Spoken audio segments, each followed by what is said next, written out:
DXN পরিবারে অসংখ্য ব্যক্তি জয়েন হয়ে বসে আছে, সিস্টেমে কাজ করে না।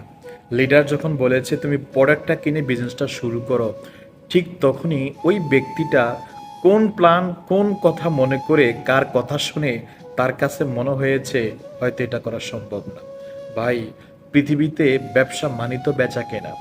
আপনি টুকটাক নিজের প্রয়োজনীয় প্রোডাক্ট কেনার মাধ্যমে ব্যবসা শুরু করবেন, নিজে প্রোডাক্টটা ব্যবহার করবেন, যদি আপনার কাছে ভালো লাগে এই ভালো লাগাটাই কিছু ব্যক্তির সাথে শেয়ার করবেন। জাস্ট এতটুকু কাজ করতে যদি অন্যের কথায় আপনি সিদ্ধান্ত নিতে হয়, আমি বলি কি জানেন, আপনি জীবনে কখনো নিজের সিদ্ধান্ত কিছু করতে পারবেন না।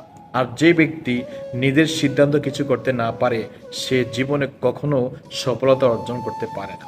তো ডিএক্সএনে যারা জয়েন্ট হয়েছেন শুরু করেন, বসে না থেকে শুরু করেন, কাজ করেন, টিম তৈরি করেন, সফলতা অর্জন করেন, ইনশাল্লাহ আপনি সফল হবেন।